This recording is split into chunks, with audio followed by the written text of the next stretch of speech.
ওকে, welcome everyone. আজকে basically আমরা GST গুচ্ছ বিশ্ববিদ্যালয়ে ভর্তি পরীক্ষার প্রশ্ন পাস করব এবং যেই টপিকগুলো বা যেই কনসেপ্টগুলো বা যেই অধ্যায়ে যে জিনিসগুলো তুমি ভালোভাবে দেখলে তুমি হুবহু 80 থেকে 90% প্রশ্ন হুবহু তোমার ভর্তি পরীক্ষায় কমন পাবা, এই জিনিসগুলো তোমাদেরকে বলে দিব। তো আসো আজকে একদম লেট করব না, তোমার বন্ধু বান্ধব যারা আছে যারা জিএসটি গুচ্ছ পরীক্ষা দিবে, তুমি তাও তোমার বন্ধুদের নিয়ে সবাইকে নিয়ে আলটিমেটলি একটা কামব্যাক দিতে প্রত্যেককে একটু জানিয়ে দিও, প্রত্যেককে ভিডিওটা শেয়ার করে দিও। এবং আজকের এই লেসনটা এবং আজকের ভিডিওটা ঠান্ডা মাথায় তুমি একটু শেষ পর্যন্ত শোনো, জিএসটি গুচ্ছ ভর্তি পরীক্ষায় তোমার চান্স পাওয়া সৃষ্টিকর্তা ব্যতীত কেউ আটকাতে পারবে না। Okay, so welcome everyone, welcome to Infinity. আশা করি সবাই ভালো এবং সুস্থ আছো। তো আজকে অ্যাকচুয়ালি আমরা জিএসটি গুচ্ছ ভর্তি পরীক্ষার প্রশ্ন ফার্স্ট নিয়ে আলোচনা করব এবং যেই কাজগুলো তুমি যদি 100% মেইনটেইন করো তাহলে এই প্রশ্নগুলো পড়লেই তোমার জিএসটি গুচ্ছ ভর্তি পরীক্ষায় চান্স 100% নিশ্চিত হয়ে যাবে। তো আগেই বলে নেই, যারা এই রকম রসাত্মক থাম্বনেল বানিয়ে তোমাদের ভিউ নিয়ে নেয় বা বলে এই 80টা প্রশ্ন করলে, এই 500 প্রশ্ন করলে, এই 2000 প্রশ্ন করলেই প্রশ্ন তুমি কমন পাবা, তাদের ভিডিও আজকে থেকে দেখা ছেড়ে দাও, ওইখানে যে সময় নষ্ট করে ছেড়ে দাও। তো আমরা কি অ্যাকচুয়ালি প্রশ্ন ফার্স্টে কথা বলবো না? ইয়েস, আমি অবশ্যই প্রশ্ন ফার্স্টে কথা বলবো। কি করলে তুমি প্রশ্ন কমন পাবা সেটাও বলবো। তো অ্যাকচুয়ালি প্রশ্ন ফার্স্ট না, প্রশ্ন কমন পাওয়ার বা প্রশ্ন ইজি পাওয়ার বা খুব ইজি ভাবে তোমার প্রশ্ন কমন করার যে টেকনিক আছে, ওই টেকনিকটা আমি তোমাকে আজকে বলে দিব। ওকে, তো আসো জিএসটি গুচ্ছ ভর্তি পরীক্ষার প্রশ্ন কমন পাওয়ার জন্য যে 5টা পয়েন্ট তোমাকে 100% মেইনটেইন করতে হবে সেগুলো সম্পর্কে একটু কথাবার্তা বলি। ফার্স্ট অফ অল তোমাকে যেটা করতে হবে বাবা, টাইপ ভিত্তিক প্রস্তুতি নিতে হবে। এখন টাইপ ভিত্তিক প্রস্তুতি বলতে আমি কি বোঝাচ্ছি, যারা আমাদের জিএসটি গুচ্ছ ভর্তি পরীক্ষার সাজেশন ভিডিওগুলো ডেইলি দেখো, তারা অলরেডি আমাদের একটা জিএসটি গুচ্ছ ভর্তি পরীক্ষার আলটিমেট কামব্যাকের ভিডিও ছিল, ওই ভিডিও যারা দেখেছো তারা অলরেডি একটা জিনিস জানো যে ওই ভিডিওতে আমি একটা কথা বলেছি। কি কথা বলেছি? তুমি যেটা করবা, একটা খাতা নিবা, খাতা নেওয়ার পরে তুমি তোমার ঢাকা ইউনিভার্সিটি প্লাস জিএসটির একদম এখানের মোটামুটি ভাবে 20 বছর এবং এইখানের মোটামুটি ভাবে হচ্ছে 5 বছর, এই যে মোটামুটি ভাবে গড়ে 25 বছর যে প্রশ্ন আছে, সেই প্রশ্নগুলা সাবজেক্ট ওয়াইজ প্রত্যেকটা সাবজেক্টের কোন টপিকের কোন অধ্যায়ের কোন জায়গা থেকে প্রশ্ন এসেছে সেইগুলাকে ঠান্ডা মাথায় এবং ঠান্ডা মাথায় একটা খাতার মধ্যে লিখবা। মনে করো তুমি ফিজিক্সের জন্য অ্যানালাইসিস করবা, কিভাবে অ্যানালাইসিস করবা? লেটস সে তুমি জিএসটি 5 বছরের প্রশ্ন নিলা এবং ওইখানে গড়ে তুমি মোটামুটি ভাবে লেটস সে 120টা কোশ্চেন হচ্ছে তুমি পাইলা। ওকে, এই 120টা কোশ্চেন তুমি যখন অ্যানালাইসিস করবা, এরকম লিখবা যে প্রথম প্রশ্নের যেই টাইপ সেটা হচ্ছে কি ভেক্টরের লব্ধি, 2 নম্বর যে প্রশ্ন আছে সেই প্রশ্নের যেই টাইপ লেটস সে জড়তার ভ্রামক, 3 নম্বর যে প্রশ্ন আছে 3 নম্বর প্রশ্নের যেই টাইপ সেটা হচ্ছে মূল গড় বর্গবেগ বা সিআরএমএস। এবার তুমি যখন যাবা দ্বিতীয় প্রশ্নটা পাইলা লব্ধি, হ্যাঁ লব্ধি আমার লেখা হয়ে গেছে। তারপরে পরের প্রশ্নটা আমি যখন নিলাম, সেই প্রশ্নটার যেই টাইপ সেই টাইপটা আমি পাইলাম লেটস সে মনে করো যে তোমার যেই সেলসিয়াস থেকে ফারেনহাইটের রূপান্তরের যেই সূত্রটা আছে সেই সেলসিয়াস ফারেনহাইট রূপান্তরের সূত্র দিয়ে হচ্ছে ম্যাথ আসছে। তারপর তুমি পরের প্রশ্ন যখন গেলা আবার দেখলাম মূল গড় বর্গবেগ, তো মূল গড় বর্গবেগটা আবার লেখা হয়ে গেছে, তাই আরেকবার লেখার দরকার নেই। তো তুমি যখন এরকম জিএসটি গুচ্ছ ভর্তি পরীক্ষার 120টা কোশ্চেন বা ঢাকা ইউনিভার্সিটির এখান থেকে যদি 20 বছরের প্রশ্ন তুমি বলো, প্রতি বছর যে 20 থেকে 25টা করে প্রশ্ন থাকে, মোটামুটি ভাবে তুমি 400 থেকে 500 প্রশ্ন এখানে পাবা অ্যাটলিস্ট। একটা সাবজেক্টের 400 থেকে 500 প্রশ্ন তুমি অ্যাটলিস্ট পাবা, এখান থেকে 100, তাহলে মোটামুটি ভাবে প্রত্যেকটা সাবজেক্টে তুমি দেখবা 600 থেকে 700 কোশ্চেন তুমি পাবা। এবং এই 600 থেকে 700 কোশ্চেন তুমি দেখবা যে বাবা 30 থেকে 35টা টাইপের বেশি না, 30 থেকে 35টা টাইপ বা 30 থেকে 35টা টপিক থেকে প্রশ্ন বারবার ঘুরে ফিরে বারবার আসতেছে। তো এইভাবে তুমি যখন একটা খাতার মধ্যে প্রত্যেকটা প্রশ্নের টাইপ বা টপিকের নামটা লিখে রাখবা, তখন তুমি অ্যাকচুয়ালি যে বুঝবা যে কোনগুলো আমার জন্য ইম্পর্টেন্ট, কোনগুলো আমার জন্য ইম্পর্টেন্ট না। এই 700 প্রশ্ন বা 600 প্রশ্ন আলাদা করে সলভ করলে যতটা অথই সমুদ্রে তুমি ভাসবা, এই টাইপ ওয়াইজ তুমি যদি এগুলাকে মার্কআপ করে রাখো বা লিখে রাখো, এই জিনিসটা তোমার জন্য ঠিক ততটাই সহজ হয়ে যাবে। তুমি তখন এই টপিকগুলোর ক্লাস আলাদাভাবে করে ফেলবা, এই টপিকগুলো বই থেকে, গাইড থেকে বা নোট থেকে বা শীট থেকে যেটাই আছে তোমার কাছে, সেখান থেকে তুমি যখন একটু পড়ে আবার যখন এই প্রশ্নগুলো দ্বিতীয়বার সলভ করতে যাবা, তুমি দেখবা যতগুলো প্রশ্ন তুমি সলভ করবা 90% প্রশ্ন তুমি উত্তর না দেখেই খুব ইজিলি পারতেছো। তো প্রশ্ন ফাঁসের জন্য আলাদা কিছু করার দরকার নাই, তুমি ফিজিক্স, কেমিস্ট্রি, ম্যাথ, বায়োলজি 4টার ক্ষেত্রে এই কাজটা ভাবে একটু দয়া করে করো, তোমার প্রশ্ন কমন করতে বাধ্য। এবার আসো 2 নাম্বার, তুমি যেটা করবা এই যে, তো এখানে যদিও বোর্ড স্ট্যান্ডার্ড কথা লেখা আছে, এটা বোর্ড স্ট্যান্ডার্ড না, এইটা হবে হচ্ছে ডিইউ স্ল্যাশ হচ্ছে বাবা জিএসটি, ডিইউ স্ল্যাশ হচ্ছে তোমার জিএসটি স্ট্যান্ডার্ড এমসিকিউ প্র্যাকটিস। এটাকে আমরা আরেকটু সুন্দর করে লিখে দেই, ডিইউ স্ল্যাশ হচ্ছে তোমার জিএসটি স্ট্যান্ডার্ড যেই প্রশ্ন আছে এই প্রশ্ন তোমাদেরকে হচ্ছে একটু ভালো করে প্র্যাকটিস করতে হবে। ডিইউ বা জিএসটি স্ট্যান্ডার্ড প্রশ্ন প্র্যাকটিসের জন্য তুমি যেটা করতে পারো, বিগত বছর প্রশ্ন তুমি 1 নাম্বার ইয়েতে সলভ করলাই, তুমি দেখবে বাজারে জিএসটির জন্য বর্তমানে হচ্ছে কিছু বই, আমি যদি স্পেসিফিক ভাবে বলি নেটওয়ার্ক সিরিজের বইগুলো মোটামুটি ভালো, ওদের কিছু মডেল টেস্ট বসে পরীক্ষা দিতে পারবা বা সম্ভাব্য প্রশ্ন টাইপের কিছু বই হচ্ছে বের হচ্ছে। অনেকে এখন কোচিং এ 4-5 হাজার টাকা খরচ করে এক্সাম দিচ্ছে, যারা এরকম অ্যাবিলিটি আছে তারা চাইলে কোচিং এও এক্সাম দিতে পারো, আমি না বলবো না, যেহেতু পর্যাপ্ত টাইম আছে। যদি তোমার এরকম হয়তো যে জিএসটি গুচ্ছ ভর্তি পরীক্ষার আগে মাত্র 7 দিন 10 দিন টাইম আছে, সেক্ষেত্রে আমি অবশ্যই এটা না বলতাম, বাট 2 মাসের বেশি টাইম আছে তো তুমি চাইলে অবশ্যই অফলাইনে বা অনলাইনেও দেখবা খুব কম টাকাতে এরকম কিছু ভালো। তবে মনে রাখো সব জায়গার প্রশ্ন কিন্তু স্ট্যান্ডার্ড না, অনেক প্ল্যাটফর্ম নতুন আছে, ইভেন ধরো যে গত বছর যারা চান্স পাইছে এরকম ছোট পোলাপানও কিন্তু প্ল্যাটফর্ম চালায়, এরকম ছোট পোলাপানও কিন্তু তোমার এইভাবে কোর্স লঞ্চ করে, বাট ওদের যেটা অভিজ্ঞতা খুব একটা বেশি না বা অভিজ্ঞতা হচ্ছে কম, সেক্ষেত্রে ওদের প্রশ্ন আসলে কতটুকু স্ট্যান্ডার্ড হবে আমি শিওর না। তারপর যদি তুমি মনে করো যে না ওই প্ল্যাটফর্মের রিভিউ ভালো, ওই প্ল্যাটফর্মের প্রতি তোমার আস্থা আছে এবং প্রশ্নগুলো স্ট্যান্ডার্ড হবে, সেক্ষেত্রে তুমি অবশ্যই এনরোল করতে পারো। অফলাইন হোক অনলাইন হোক যে কোনো জায়গাতে তুমি একটা এক্সাম দিবা, এক্সাম দিতে পারবা জিএসটি স্ট্যান্ডার্ড কোয়েশ্চেনে, এরকম একটা প্ল্যাটফর্মে তুমি হয়তো ভর্তি হতে পারো। বাট কারো যদি এত টাকা পয়সা খরচের ইচ্ছা না থাকে, তুমি খুব ইজিলি 200 টাকা বা 250 টাকা এরকম একটা টাকার মধ্যে তুমি দেখবা বাজারে অলরেডি বিভিন্ন রকমের প্রাক এমসিকিউ পরীক্ষা দেওয়ার জন্য বা মডেল দেওয়ার জন্য বই আছে। ওই বই একটা উঠাও, ওই বইতে তুমি ডেইলি, ওই বই থেকে তুমি ডেইলি একটা করে এক্সাম দাও, ডেইলি একটা করে এক্সাম দাও, এবং এক্সাম দেওয়ার পরে এখানে নিচে দেখবা যে উত্তর দেওয়া থাকে, উত্তরের সাথে তুমি মিলাই ডেইলি যে প্রোগ্রেসটা আছে এই প্রোগ্রেসটা তুমি একটু খেয়াল করো। পরপর 7 দিন যে তুমি পরীক্ষা দিলা, পরীক্ষা দেওয়ার পরে কেমন নাম্বার তুমি পাইতেছো, তোমার আস্তে আস্তে কি ডেভেলপমেন্ট হচ্ছে নাকি একটা নির্দিষ্ট নাম্বারের মধ্যে যাই বা একটা লুপের মধ্যে তুমি বারবার ঘুরপাক খাচ্ছ, এই ব্যাপারটা একটু এনশিওর করো।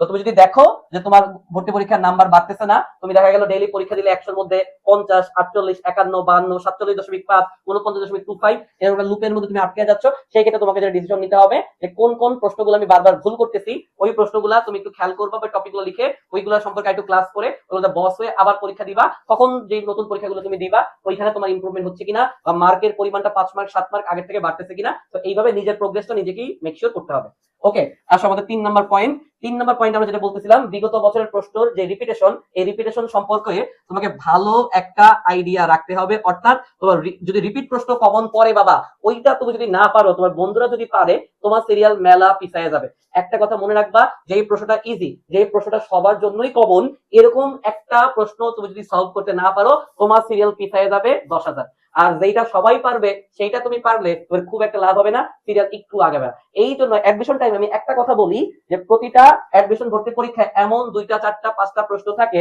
যেই প্রশ্নগুলো নির্ধারণ করে দেয় তুমি চান্স পাবা কি পাবা না। আবার এরকম 2, 4, 5টা প্রশ্ন থাকে যে প্রশ্নগুলা মেকশোর করে দেয় তুমি কি টপ সাবজেক্টে চান্স পাবা কোন নাকি কোন রকম ভাবে চান্স পাবা, তুমি টপ করবা কি করবে না সেটা নির্ধারণ করার মতো এরকম 2, 4, 5টা প্রশ্ন প্রতিটা ভর্তি পরীক্ষার কোশ্চেনে কিন্তু থাকে। তো একটা কথা মনে রাখবা, যেই প্রশ্নটা ইজি, যেই প্রশ্নটা সবাই পারবে, ওইটা পেরে তোমার খুব একটা লাভ নাই। বাট যেই প্রশ্নটা অ্যাকচুয়ালি তুমি পারলে বাকিরা পারবে না, বা তুমি দ্রুত পারলে বাকিদের অনেক টাইম ওইখান থেকে টাইম চলে যাবে, তুমি টাইম সেভিং করতে পারবা, এরকম যদি কিছু টেকনিক তুমি অ্যাপ্লাই করতে পারো বা এরকম একটা প্রশ্ন তুমি যদি সঠিক করে দিয়ে আসতে পারো যেটা বাকি 10,000 পোলাপান পারবে না, তুমি বা এরকম হাতে গোনা কয়েকজন পারতেছে, তোমার সিরিয়াল কয়েক হাজার আটকে যাবে, বা কয়েক হাজার বাকিদের আটকে গেলে তোমার সিরিয়াল কয়েক হাজার সামনে আগায় যাবে। তুমি জাস্ট যদি এরকম 2, 4, 5টাও দরকার নেই, 2 থেকে 3টা প্রশ্ন এমন যদি তুমি সলভ করে দিয়ে আসতে পারো, এবং এইটা অবশ্যই প্রশ্নের যে রিপিটেশনের যে টাইপটা আছে বা যেসব প্রশ্নগুলো বারবার রিপিট হচ্ছে, এই টাইপ থেকে যখন প্রশ্নটা কমন করবে এবং তুমি খুব দ্রুতই দাগায় দিবা, বাকিরা সময় নেবে বা তুমি পারবে বা তারা পারবে না, তোমার সিরিয়ালটাকে অনেক বেশি আগায় দিবে। তো প্রশ্ন রিপিট হলে তোমাকে হুবহু এটা ইনস্ট্যান্ট খুব কম সময়ের মধ্যে পারতে হবে। এবং উপরে যে 1 নম্বর বা 2 নম্বর পয়েন্টগুলো আমরা বলেছি, এই 1 নম্বর এবং 2 নম্বর পয়েন্ট যদি তোমার মেক শিওর থাকে, 1 নম্বর এবং 2 নম্বর পয়েন্ট যদি তুমি ভালো করে ফলো করো, প্রশ্নের রিপিটেশনের যেই পয়েন্টটা আছে এটা ইজিলি তোমার মাথায় ক্যাপচার হয়ে যাবে, তুমি প্রশ্ন দেখে খুব ইজিলি চিনতে পারবে এটা কোন প্রশ্ন রিপিট হয়েছে কি হয় নাই নাকি নতুন প্রশ্ন। 4 নম্বরে আসো, এইটা হচ্ছে সব থেকে ইম্পর্টেন্ট এবং আমার দৃষ্টি গুচ্ছ ভর্তি পরীক্ষা টপ করার মেইন ওয়েপন অস্ত্র ছিল হচ্ছে এইটা, যে গুরুত্বপূর্ণ ফর্মুলা শিট। ইয়েস, আমি যেটা করছিলাম যে একটা খাতার মধ্যে ফিজিক্স, একটা খাতার মধ্যে কেমিস্ট্রি, একটা খাতার মধ্যে হচ্ছে আমার ম্যাথ, একটা খাতার মধ্যে আমি বায়োলজি নিয়ে আসছিলাম। শোনো, এবং ইন্টার লাইফ থেকে অ্যাডমিশন পর্যন্ত প্রত্যেকটা সাবজেক্টের কতগুলা খাতা যে আমি লিখছি বা কতগুলা খাতার মধ্যে আমি নোট করছি তার কোনো ইয়াত্তা নেই, মেলা মেলা মেলা খাতা। কিন্তু এত খাতা যদি তোমার থাকে, পরীক্ষার আগের দিন তুমি কনফিউজ হয়ে যাবা যে কোনটা রেখে আমি কোনটা পড়বো। এই জন্য যে তোমার 2টা মাস সময় আছে জিএসটি উচ্চ ভর্তি পরীক্ষার আগে, তুমি মেক শিওর করো যে তুমি শুধুমাত্র 4টা ছোট ছোট খাতা তুমি বানাবা, যে 4টা খাতার মধ্যে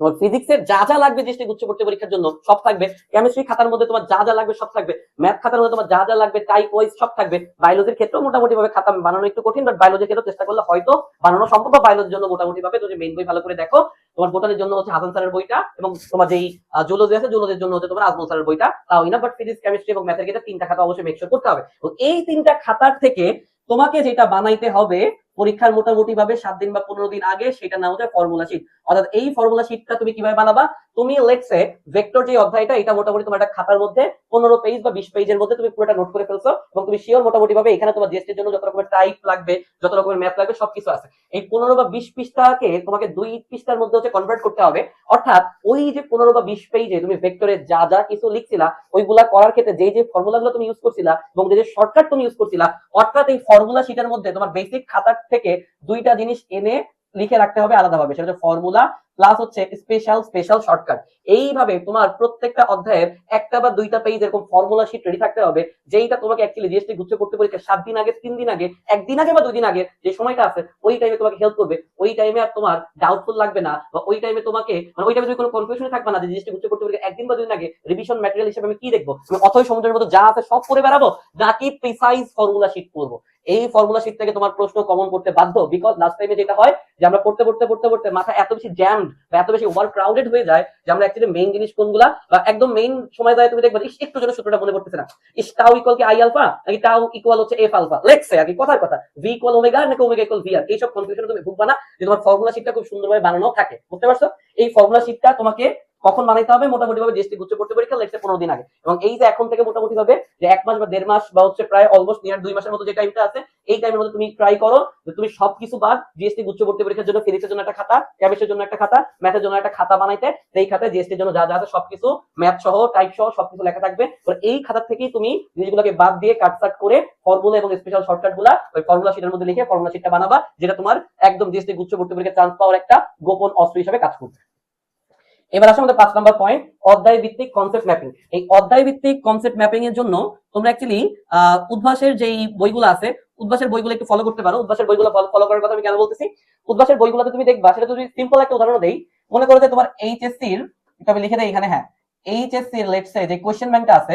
এই ওদের উদ্ভাসের কোশ্চেন ব্যাংকের শুরুর দিকে তুমি একটা দেখবা কি, বা যারা মেডিকেল প্রিপারেশন নিছো বাবা, মেডিকেলের যে মেডিটেক্স বইগুলো আছে বা রেটিনার যে বই, রেটিনার বই তো আছে, আমি দেখছি রেটিনার যে ডাইজেস্ট ওইখানেও আছে। মোট কথা বিভিন্ন কোচিং এ শুধু মানে উদ্ভাসটা, এটা শুধু উদ্ভাসটা যেই কোনো কোচিং হতে পারে বাবা, যেই কোনো প্ল্যাটফর্ম হতে পারে। সো আমি যেগুলো জানি বা যেগুলো আমি দেখছি জিনিসগুলো সুন্দরভাবে দেওয়া, সেগুলোর কথাই আর কি বললাম। আমি মোটামুটি ভাবে উদ্ভাসের হচ্ছে এইচএসসি কোশ্চেন ব্যাংক, রেটিনার হচ্ছে ডাইজেস্ট, এবং উদ্ভাসের মেডিকেলের যেই ম্যাট্রিক্স আছে বা উদ্ভাসের যে ভার্সিটির বইগুলো আছে, তুমি দেখবা কি তোমার একদম বই শুরুতে প্রতিটা অধ্যায়ের একটা ওভারভিউ বা বার্ড আই ভিউ নামে একটা অংশ আছে। অর্থাৎ ওই অধ্যায় সব সব সূত্রগুলো একসাথে গুছানো আছে, সব প্রকারভেদগুলো একসাথে গুছানো আছে, সব ছন্দগুলো একটা জায়গায় গুছানো আছে। অর্থাৎ যখন ফর্মুলা শিট বানাবা, এই ফর্মুলা শিট বানাইতে চ্যাপ্টার ম্যাপিং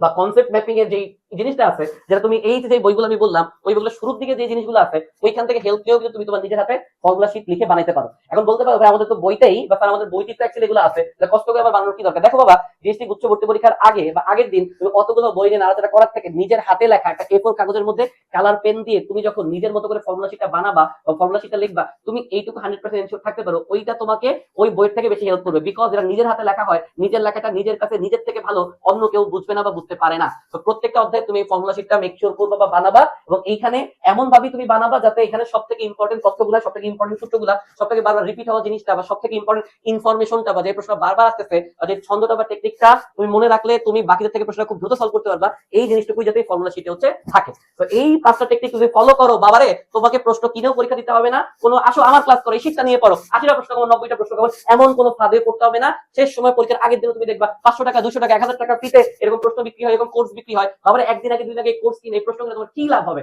এই প্রশ্ন নিজেকে নিজে করিও। তো এই 5টা পয়েন্ট তুমি মেক শিওর করে এই 5টা টেকনিক তুমি ফলো করতে পারো। তোমার যদি জিএসটি গুচ্ছ ভর্তি পরীক্ষার প্রশ্ন তুমি হুবহু কমন না পাও, আমাকে এসে জানায় দিও, আমাকে জানিও। আর সর্বোপরি একটা কথাবার্তা বলি, যারা মিডল ক্লাস ফ্যামিলি থেকে বাবা বিলং করো, যাদের আব্বা আম্মা অনেক কষ্ট করে তোমাদেরকে বড় করে এই পর্যন্ত নিয়ে আসছে, তোমরা কেউ যাতে হতাশ না হও, তোমাদের প্রত্যেকটা পিতামাতার মুখে যাতে হাসি ফোটে, এইটুকু দোয়া ইনফিনিটির পক্ষ থেকে, আমার পক্ষ থেকে আজীবন তোমাদের নিকট বা তোমাদের কাছে থাকবে। এই দোয়াটুকু আমার জন্য দোয়া করবা, এবং তোমরা জিএসটি গুচ্ছ ভর্তি পরীক্ষায় প্রিপারেশন নিতে যে পরীক্ষার আগের দিন পর্যন্ত যেই সব বিপদে তুমি পড়বা, যেই প্রবলেম তুমি ফেস করবা, ইভেন তুমি পরীক্ষা দিতে এসেও যদি কোনো প্রবলেমে পড়ো বা তুমি চান্স পাওয়ার পরে কোন সাবজেক্টে পড়বা, কোন ইউনিভার্সিটি সিলেক্ট করবা, এইগুলাতেও যদি তুমি কোনো প্রবলেমে পড়ো, আমার যতটুকু এক্সপেরিয়েন্স, যতটুকু অভিজ্ঞতা আছে ততটুকু দিয়ে আমি তোমাকে অবশ্যই হেল্প করার ট্রাই করবো। তো ইনফিনিটির সাথে থাকবা, প্রত্যেকের স্বপ্ন পূরণ হোক, এই দোয়াটুকু অল দা টাইম থাকবে। তো দিস ইজ ইনফিনিটি।